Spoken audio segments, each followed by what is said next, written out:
The Costco parking lot conspiracy. If someone had told me that a routine trip to Costco would turn into the wildest afternoon of my life, I'd have laughed it off. But 6 months later, I'm still shaking my head at what went down in that Riverside Heights parking lot. My name is Michael Harper, a 52-year-old corporate attorney with a knack for staying calm under pressure.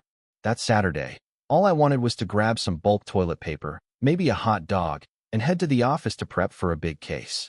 Instead, I found myself at the center of a viral drama that would make reality TV look tame. It was a typical Saturday at Costco, cars prowling for spots, carts overflowing, and the air thick with impatience. I maneuvered my sleek black Lexus into a tight space next to a neon green Mini Cooper that looked like it belonged in a candy store. I parked carefully, dead center in the lines, proud of my precision. But as I stepped out, I felt eyes burning into me. A woman, about 60, was glaring from beside the Mini Cooper. Her peroxide blonde hair was piled high, her velour tracksuit screamed 1990s, and her oversized sunglasses sat like a crown. She clutched a purse that practically shouted, "I demand to speak to the manager." "Excuse me," she bellowed, her voice cutting through the parking lot like a siren. I turned, hoping she meant someone else, but her gaze locked on me. She stormed over, her tracksuit swishing with every step. "You hit my car," she declared, loud enough for everyone to hear. "I saw you scrape my baby." I glanced at our vehicles. There was at least a foot of space between them. "You could have parked a skateboard in that gap." "Ma'am, I didn't hit your car," I said, keeping my tone even, years of courtroom experience kicking in. "There's plenty of space." Her face twisted. "Don't you ma'am me," she snapped, whipping out her phone to record. "You people think you can just damage property and walk away." The phrase "you people" hit like a punch. My jaw tightened, but I stayed calm. "I understand you're upset, but there's no damage. Let's look together." She wasn't listening. She was already on the phone with 911, pacing like a caged tiger. "Yes, police. There's been an accident at Costco on Riverside Boulevard. This man hit my car, and he's threatening me." Shoppers started gathering, some filming, others whispering. I felt the situation spiraling, accused of a crime I didn't commit in broad daylight. "I'm not threatening anyone," I said, hands raised to show I was no danger. "I'm just trying to understand your claim." "You know what you did," she shrieked, turning to the crowd like a ringmaster. "This man totaled my vehicle." She paused, noticing the lack of visible damage, then pivoted. "The damage is internal. You can't see it, but it's there." I couldn't help it. I laughed. "Internal damage? From a 2-mile-an-hour parking job?" "Ma'am, this isn't a demolition derby." That set her off. "He's admitting it," she crowed. "He hit my car."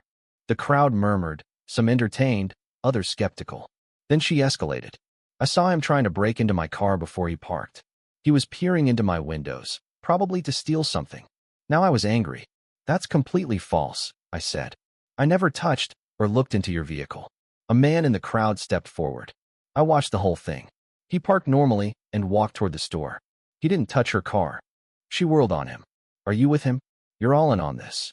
She called for security, claiming I'd assaulted her car and that my accomplices were covering for me. It was like watching a one-woman crime drama. Then she dialed again. "Channel 5 News? I'm being attacked in a Costco parking lot by a man who hit my car and threatened me." I stood there, suit pristine, wondering if I'd stumbled into a prank show. 20 minutes in, the parking lot was a circus. People streamed out of Costco, phones out, recording the spectacle. I'd nicknamed her Linda. In my head she fit the Karen stereotype perfectly. "The police are coming," she announced, waving her phone like a trophy. "Everyone will know what kind of person you are." Curious, I asked, "What kind of person do you think I am?" Her eyes narrowed. "You're one of those people who think they can take whatever they want. You saw my beautiful car and got jealous." The crowd went quiet. Her green Mini Cooper, scratched and faded, sat next to my Lexus, worth 10 times as much. The irony was palpable. "Jealous of your car?" I asked, incredulous. "Don't play games," she snapped. "You act all polished in your fancy suit, but you're just a criminal." The mask was off.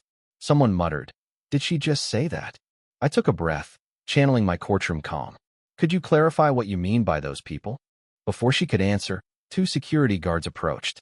The older one, Tom, sighed. "What's the problem?" Linda launched into her tale, claiming I'd rammed her car, tried to break in, and threatened her.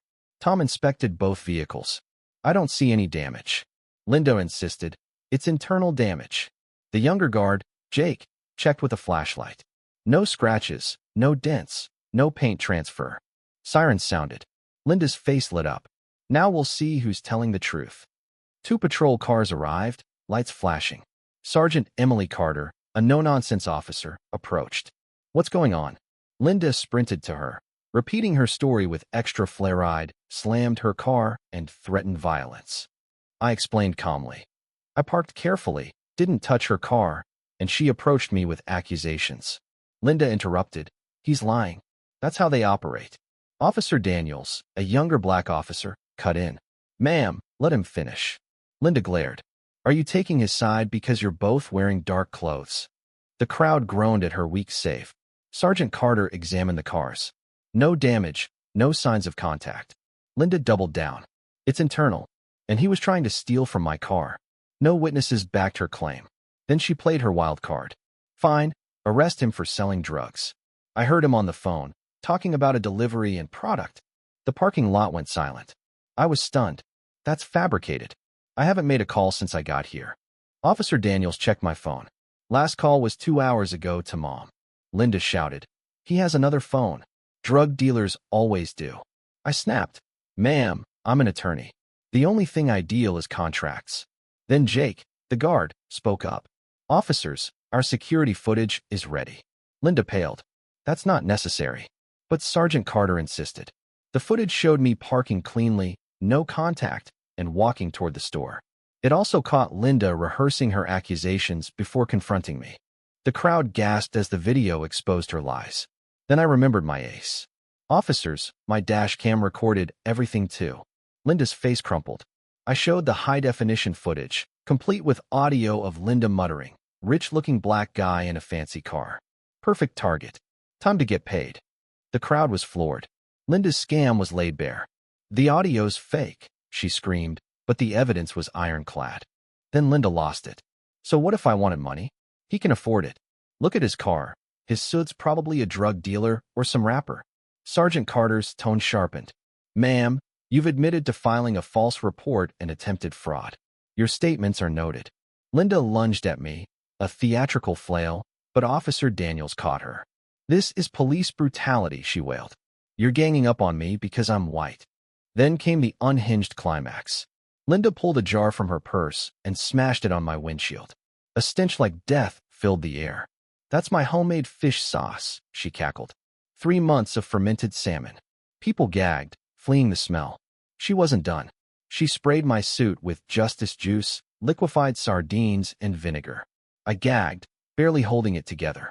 Then she brandished a rubber chicken, calling it her emotional support animal, Freedom. She danced, chanting nonsense, cursing my car with broken wipers and dead batteries. More officers arrived, some in hazmat masks. Linda was arrested for assault, property damage, and creating a health hazard, still clutching her rubber chicken and claiming to be pregnant with a spiritual messiah. As they led her away, she argued with the chicken, promising it would contact her heavenly lawyers. My car needed a $2,000 detailing, but watching Linda unravel was almost worth it. 3 weeks later, Linda's sister, Sarah, visited my office. I'm so sorry, she said, showing me a news article. Costco Karen had gone viral, viewed millions of times. Linda lost her job, her husband, and her reputation. Sarah begged me not to sue, saying Linda was in counseling. I set conditions: anger management, racial sensitivity training, 200 hours of community service, and a public apology. Sarah agreed. A year later, I saw Linda volunteering at a community event, looking humbled. She nodded awkwardly. I nodded back. Sarah called later, saying Linda was ashamed and grateful for a second chance. Sometimes justice isn't about punishment, it's about growth. Linda learned a hard lesson about prejudice, and I learned the power of staying calm and keeping receipts. My dashcam footage is now a legend at my firm, and I still shop at Costco, parking fearlessly next to any car. What do you think about this wild tale? Have you ever faced injustice or violence in everyday life?